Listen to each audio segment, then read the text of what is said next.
Today I wanted to talk with everybody a little bit about masks. There's been a lot of controversy as to whether masks do any good or don't do any good.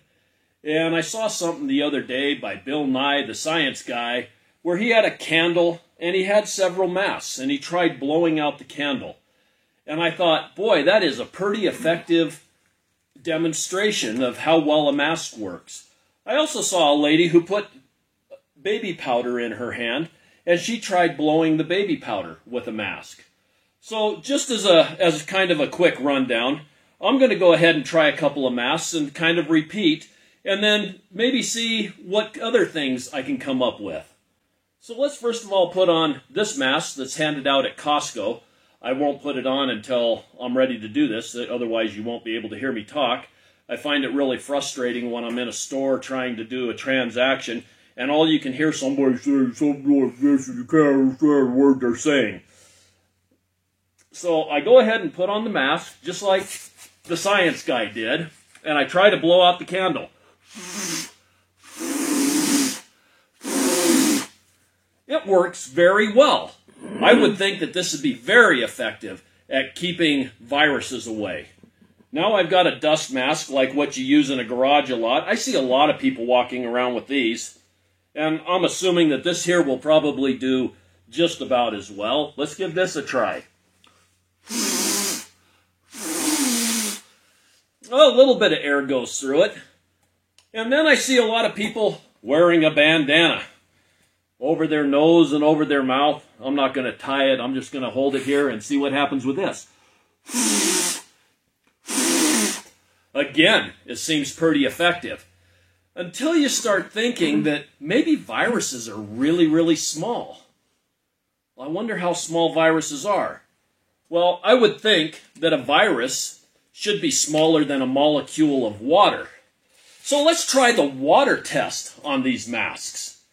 I've got this handkerchief, and I'm going to pour some water on it. Oh, water's pouring right on through. I wonder how effective that really is as far as keeping you from viruses. Now let me try the second mask, the dust mask. It seems to be holding water. I guess maybe virus might not get through there unless viruses were a lot smaller than a molecule of water. Let's just leave that sit for a little bit and see how it does. And then the Costco handout mask. Let's fill that full of water and see how it does. Oops, I spilled that. That's not fair. I did that one. I did it again. Let me get a little bit better cup going here. I can feel moisture on the bottom side. I'm doing really poorly here.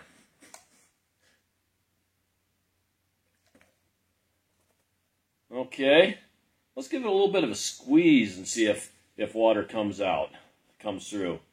Yes, it does. There's water coming out the bottom.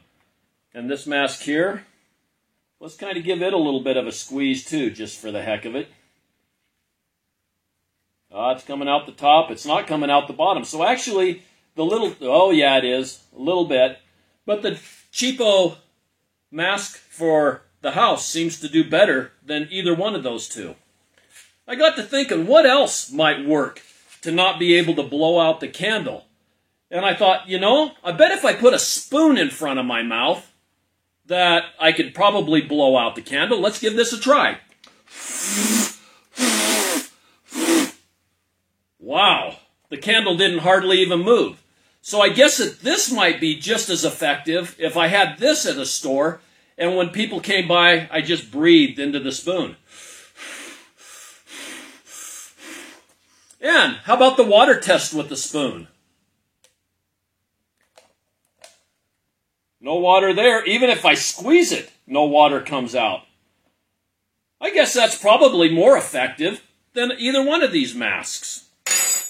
How about your hand? Your hand. What about your hand? Like if you were to cough in your hand, what would happen? The candle did not move again. And once again, if I put water in my hand, nothing leaks out. That's kind of amazing. Now, my thoughts there go to back in the olden days, everybody carried a handkerchief. They all blew their nose on it, stuck it in their back pocket. I always kind of thought that was gross. But I've always carried a multi-tool. And so I traded out my multi-tool case for hand sanitizer.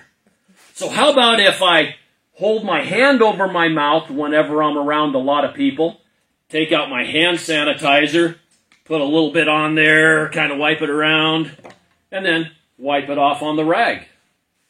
That way there, my hand's nice and clean for the next time that I am around somebody and need to breathe again.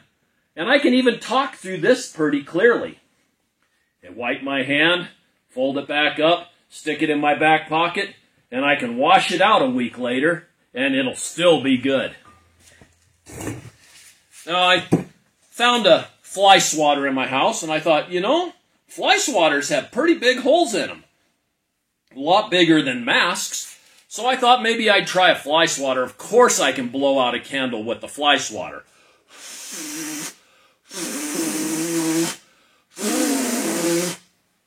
The candle didn't hardly even move with something as big as a fly swatter.